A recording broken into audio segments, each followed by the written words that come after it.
마음의 온실 오늘의 이야기. 여러분 안녕하십니까? 오늘 들려드릴 이야기는 1980년대 서울 변두리에서 실제로 일어났던 사건을 바탕으로 한 것입니다.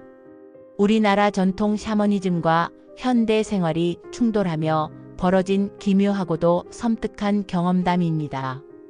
혹시 귀신이나 영가를 믿지 않으시는 분이라도 이 이야기만큼은 끝까지 들어보시길 권합니다. 우리 조상들이 왜 그토록 조상신과 터신을 중요하게 여겼는지 그 이유를 아시게 될 테니까요. 그럼 이제 진수씨 가족의 이야기를 들어보시겠습니다. 때는 1983년.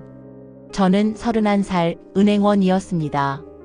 아내 정희와 갓 결혼해서 신혼집을 구하고 있었죠. 그날도 부동산 중개소 아저씨를 따라 이곳저곳 집을 보러 다녔는데 마지막에 들른 한 집에서 발걸음이 멈췄습니다. 이 집은 좀 특별합니다. 얼마죠? 정희가 물었습니다. 중개업자는 잠깐 머뭇거리더니 가격을 불렀는데 우리 예산의 절반도 안 되는 액수였습니다. 이상하네요. 왜 이렇게 싸죠? 제가 의아해하자 중개업자가 고개를 긁적였습니다. 글쎄요. 집주인 할아버지가 급히 처분하려고 하셔서. 그리고 그는 말끝을 흐렸습니다. 그리고 뭔데요? 요즘 젊은 분들은 미신 같은 거 안 믿으시잖아요. 괜찮으실 거예요. 우리는 그 자리에서 계약을 결정했습니다. 너무 좋은 조건이었거든요. 계약서에 도장을 찍고 나서야 집주인 할아버지를 만날 수 있었습니다. 80이 넘어 보이는 할아버지는 지팡이를 짚고 나타나셨는데 우리를 보더니 안타까운 표정을 지으셨어요. 젊은 부부로군요. 아이는 생각하고 계신가? 갑작스러운 질문에 정희가 얼굴을 붉혔습니다. 네, 아마 곧 생길 것 같아요. 할아버지는 깊게 한숨을 쉬셨습니다. 이 집은 70년 된 집입니다. 일제강점기 때 지어진 건데 그때부터 쭉 여러 가족이 살았어요. 그런데 이상하게도 아이가 있는 가정은 오래 못 살았습니다. 무슨 말씀이세요? 제가 물었지만 할아버지는 대답 대신 다른 얘기를 하셨어요. 예전에 여기가 뭐였는지 아십니까? 조선 후기부터 1950년대까지 이 일대는 공동묘지였습니다. 한국 전쟁 때 많은 시신들이 여기 묻혔어요. 신원을 알 수 없는 분들이 대부분이었죠. 정희의 얼굴이 창백해졌습니다. 그럼 이 집 밑에도? 모르겠습니다. 집을 지을 때 이장은 했다고 하는데 워낙 어수선한 시기였고 제대로 천도제를 지낸 곳이 없어서. 할아버지는 말을 멈추시고 우리를 바라보셨습니다. 그래도 요즘 젊은 분들은 그런 거 안 믿으시죠? 과학시대니까. 저는 웃으며 손을 저었습니다. 할아버지 걱정 마세요. 저희는 그런 거 전혀 안 믿어요. 하지만 정희는 내내 불안한 표정이었습니다. 이사 날은 유난히 흐린 날이었습니다. 봄인데도 공기가 차갑고 눅눅했어요. 이삿짐 차가 도착하자 동네 아줌마들이 하나둘 나와서 구경했습니다. 그중 한 분이 정희에게 다가왔어요. 60대 중반쯤 되어 보이는 분이었는데 얼굴에 걱정이 가득했습니다. 새로 이사 온 분이시군요. 저는 옆집에 사는 김씨예요. 안녕하세요. 잘 부탁드려요. 정희가 인사하자 김씨 아줌마는 주변을 둘러보더니 낮은 목소리로 말했습니다. 혹시 이 집 역사 들으셨어요? 네, 할아버지가 옛날에 공동묘 지었다고. 무슨 말씀이세요? 10년 전에 살던 가족은 아이가 계속 아프다가 결국 병원에 오래 입원했었고 그 전에 살던 분들은 아이가 밤마다 악몽에 시달렸대요. 그리고 20년 전에. 김씨 아줌마는 잠시 말을 멈췄습니다. 20년 전에는 뭐가 있었는데요? 제가 물었지만 아줌마는 고개만 저었습니다. 이삿짐을 다 정리하고 우리는 첫날 밤을 맞았습니다. 한옥 특유의 고즈넉함이 좋았지만 어딘가 모르게 을씨년스러운 기운도 느껴졌어요. 그날 밤 꿈을 꾸었어요. 우리 집 마당에서 여러 사람이 울고 있었습니다. 한복을 입은 여자들이 대부분이었는데 모두 얼굴이 흙으로 덮여 있었어요. 그들이 제게 다가와서는 한결같이 이런 말을 했습니다. 왜? 우리 자리에 돌려줘. 우리 자리를. 꿈에서 깨니 새벽 3시였습니다. 식은땀이 등을 적셨어요. 몇 달 후 정희가 임신했다는 소식을 들었습니다. 기쁜 일이었지만 동네 사람들의 반응은 묘했어요. 김씨 아줌마는 아예 걱정스러운 표정으로 정희를 바라보며 말했습니다. 이사 가시는 게 어떨까요? 아이 때문에라도. 하지만 저는 여전히 미신을 믿지 않았습니다. 아줌마, 21세기에 무슨 귀신 얘기예요? 그냥 우연의 일치일 뿐이에요. 그런데 정희의 임신 기간 동안 집 안에서는 점점 이상한 일들이 일어나기 시작했습니다. 밤마다 들려오는 발걸음 소리, 누군가 마당을 천천히 거니는 듯한 소리였는데 아침에 나가보면 발자국은커녕 아무런 흔적도 없었어요. 가끔 부엌에서 그릇 부딪히는 소리도 들렸습니다. 하지만 확인해보면 모든 그릇은 제자리에 그대로 있었죠. 정희는 점점 불안해했습니다. 여보, 정말 이상해. 누군가 우리를 지켜보는 것 같아. 임신해서 예민해진 거야. 괜찮아. 하지만 저도 느끼고 있었습니다. 집 안 곳곳에서 시선을 느끼는 것을. 특히 큰 방 구석 어두운 곳에서는 항상 누군가 서 있는 것 같은 기분이 들었어요. 1984년 가을, 딸 은지가 태어났습니다. 건강하고 예쁜 아기였어요. 하지만 이상하게도 은지는 집에만 오면 자주 울었습니다. 병원에서는 아무 이상이 없다고 했는데 유독 우리 집에서만 보채는 거였어요. 생후 3개월쯤 되었을 때였습니다. 은지를 재우려고 침실에 눕혀놨는데 갑자기 울음을 뚝 그치더니 한 방향만 뚫어지게 쳐다보는 거예요.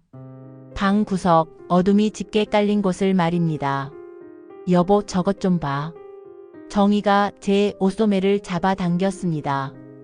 은지의 눈동자는 뚜렷한 초점을 가지고 그곳을 응시하고 있었어요. 마치 누군가를 보고 있는 것처럼.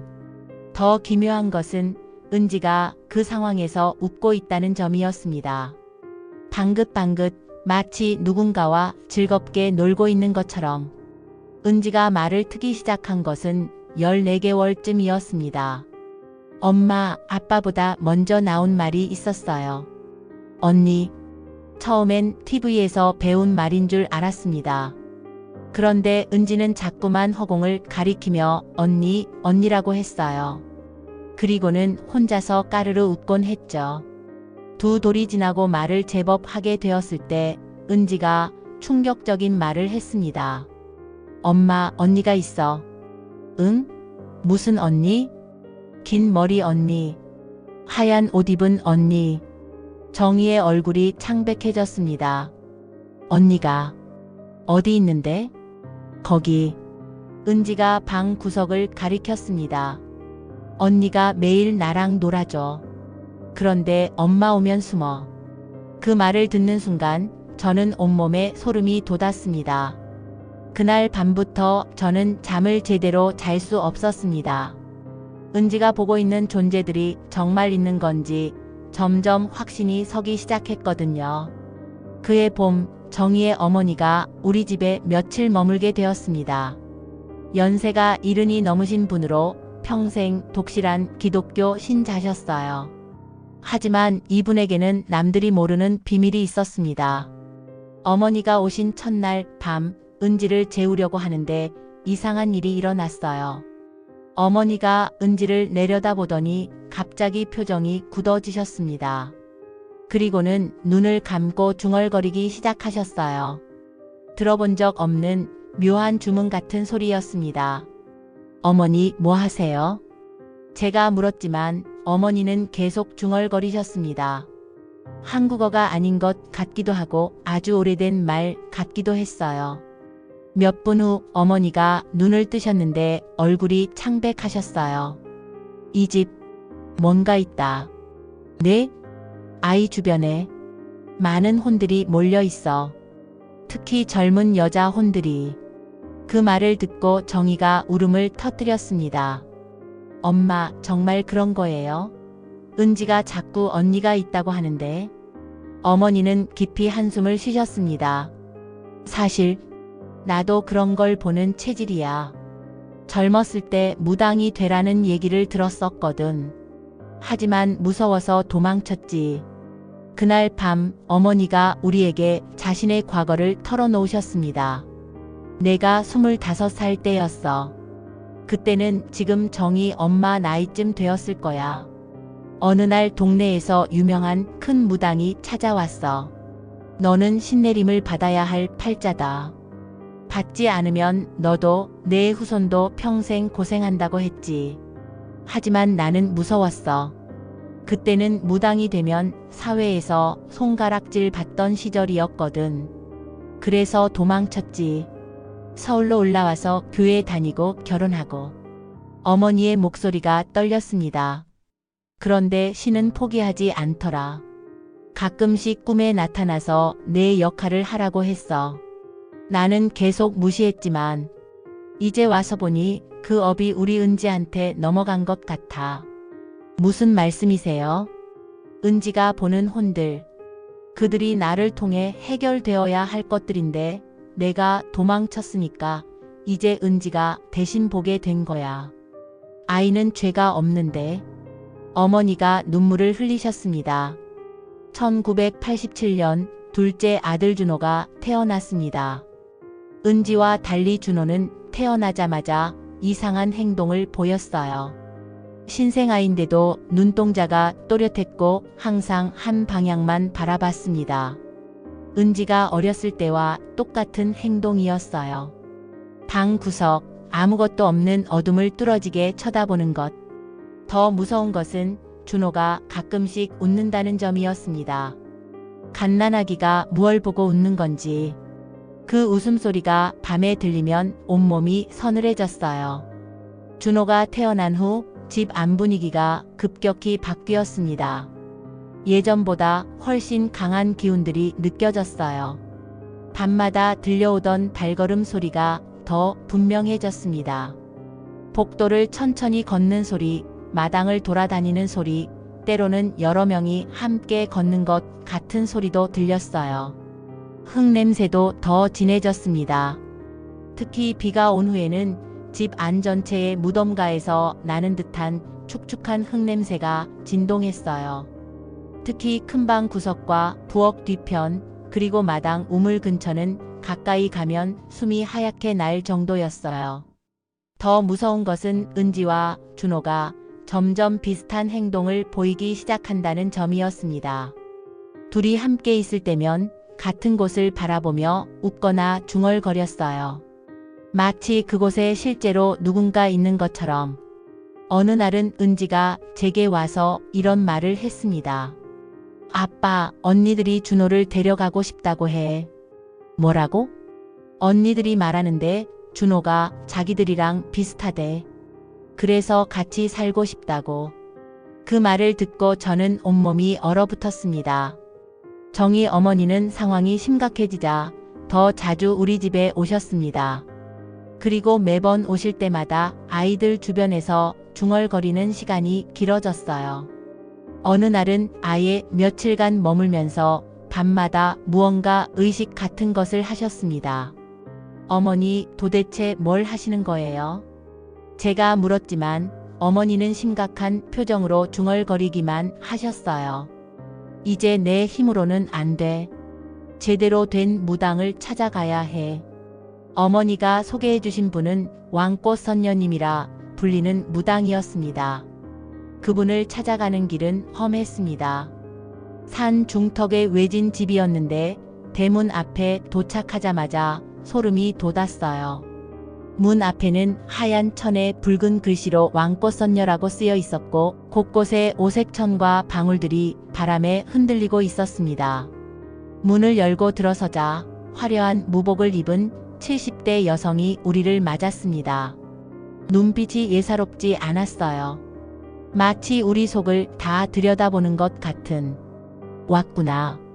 기다리고 있었어. 우리가 아무 말도 하기 전에 왕꽃 선녀님이 먼저 말씀하셨습니다. 너희 집 1950년대에 지어진 집이지? 그 전에는 공동묘지였고 특히 한국 전쟁 때 신원불명 시신들이 많이 묻혔던 곳. 우리는 깜짝 놀랐습니다. 아무 말도 안 했는데 어떻게 아실까요? 그리고 아이 둘. 딸이 먼저고 아들이 나중에. 둘 다 그것들을 보고 있어. 정희가 울음을 터뜨렸습니다. 선녀님, 어떻게 하면 되나요? 아이들이 너무 무서워해요. 왕꽃 선녀님은 잠시 눈을 감고 무언가 중얼거리시더니 심각한 표정으로 말씀하셨어요. 이건 일반적인 사안이 아니야. 거기에 모인 혼들이 단순히 떠나지 못하는 게 아니라 누군가가 부르고 있어. 누군가가 부른다고요? 너희 집에 무속적 기운을 가진 사람이 있지? 그 기운이 혼들을 끌어들이고 있는 거야. 우리는 정희 어머니를 바라봤습니다. 어머니는 고개를 숙이셨어요. 왕꽃 선녀님은 즉시 굿을 해야 한다고 하셨습니다. 오늘 밤 자시 밤 11시 새벽 1시에 해야 해. 그때가 음기가 가장 강할 때거든. 혼들이 가장 활발하게 움직이는 시간이야. 선녀님은 우리에게 준비물을 적어주셨어요. 백미 한 대, 정화수, 흰 닭 한 마리, 하얀 천, 그리고 오색실. 그런데 한 가지 조건이 있어.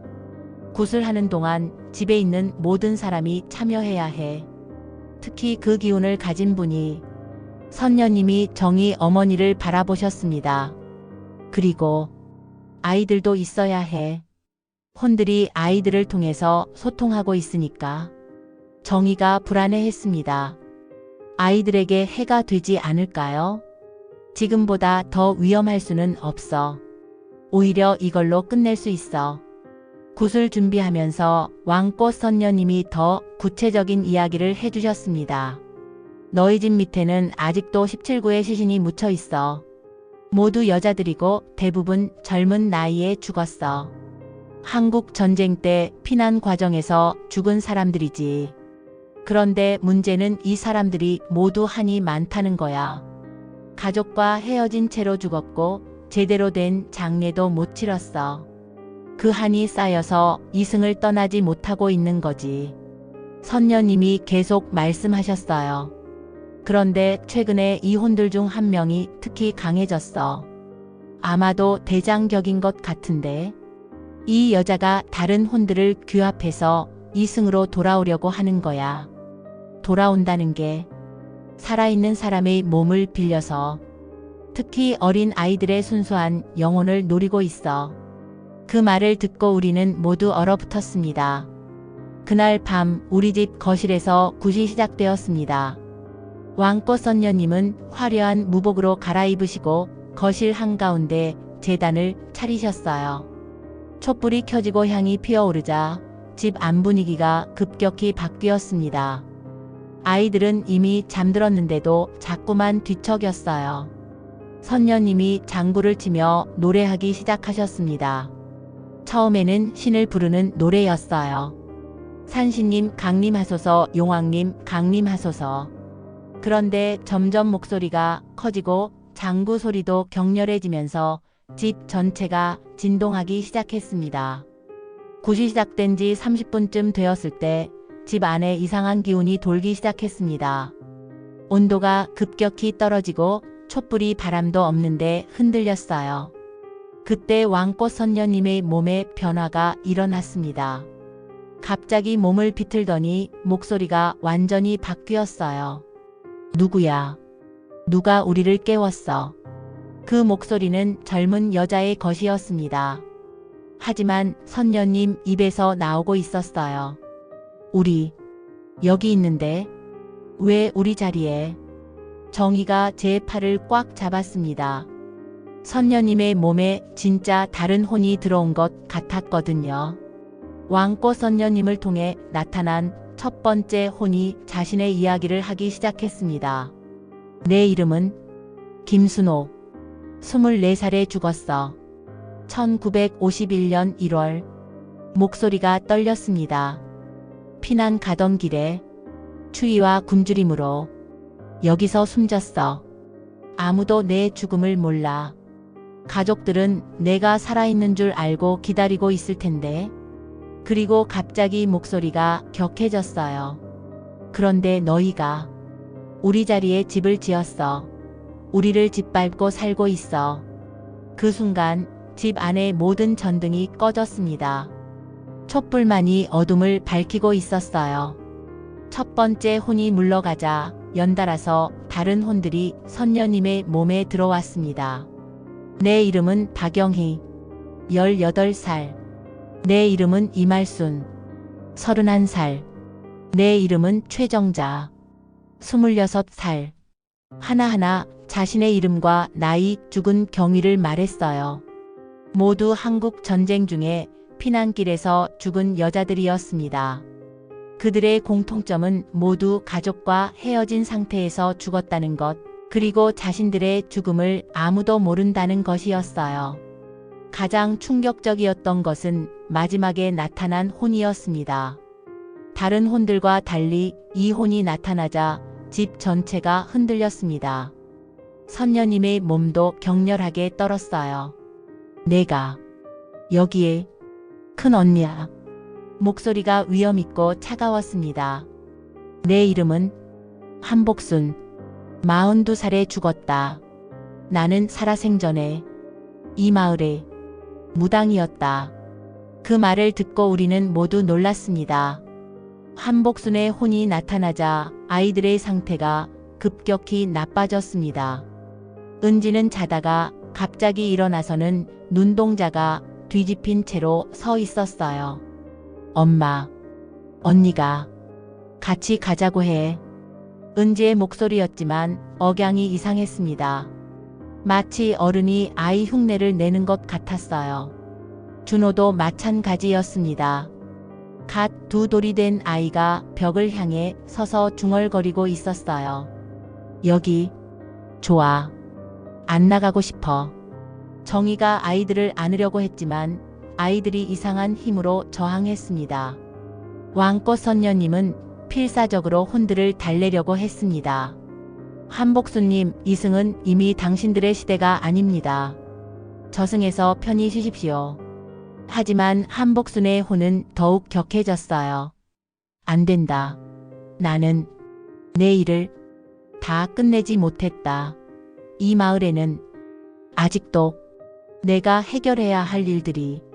그 순간 제단의 촛불이 모두 꺼지고 집 안이 완전한 어둠에 휩싸였습니다. 선녀님이 바닥에 쓰러졌고 아이들은 계속 이상한 행동을 했어요. 실패했어. 한복순의 한이 너무 깊어. 내 힘으로는. 선녀님이 힘없이 말씀하셨습니다. 바로 그때 지금까지 구석에서 지켜보기만 하던 정희 어머니가 앞으로 나서셨습니다. 이제 내가 할 차례인가 보다. 어머니의 목소리가 달라졌습니다. 평생 피해왔던 운명을 받아들이는 사람의 목소리였어요. 어머니는 아이들 앞에 무릎을 꿇고 앉으셨습니다. 그리고 눈을 감고 깊은 숨을 쉬시더니 갑자기 온몸이 떨리기 시작했어요.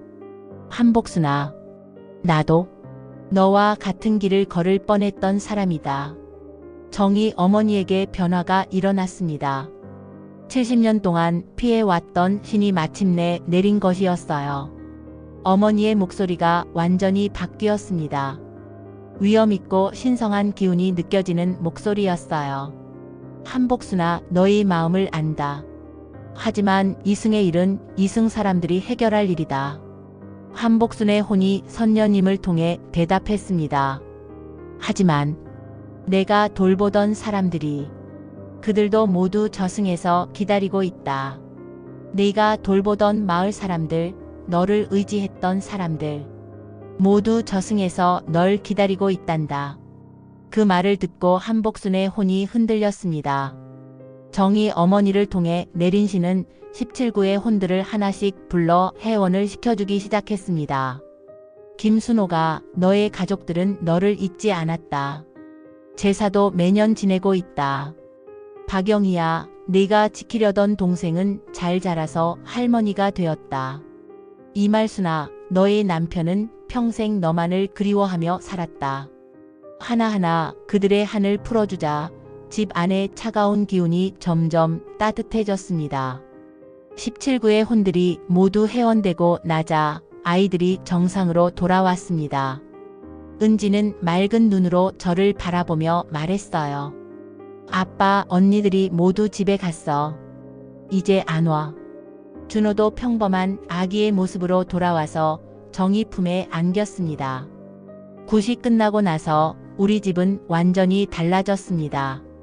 그토록 진동하던 흙냄새가 사라지고 밤에 들리던 발걸음 소리도 없어졌어요. 가장 놀라운 변화는 정희 어머니였습니다. 신내림을 받고 나서 완전히 다른 사람이 되셨어요. 평생 짊어지고 있던 짐을 내려놓은 것 같았습니다. 그 사건 이후 우리는 그 집에서 5년을 더 살았습니다.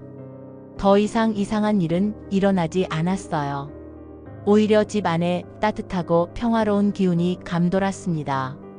은지는 그 후로 한 번도 언니를 보지 않았습니다. 평범하고 건강한 아이로 자랐어요. 준호도 마찬가지였고요. 몇 년 후 정희 어머니가 돌아가시기 전에 우리에게 마지막 말씀을 하셨어요. 내가 평생 피해 다닌 게 결국 너희 아이들에게 갔구나. 하지만 그 덕분에 17구의 혼들이 편히 쉴 수 있게 되었으니 이것도 하늘의 뜻이었나 보다. 여러분, 지금까지 진수씨 가족의 실화를 바탕으로 한 이야기를 들려드렸습니다. 이 이야기는 단순한 괴담이 아닙니다.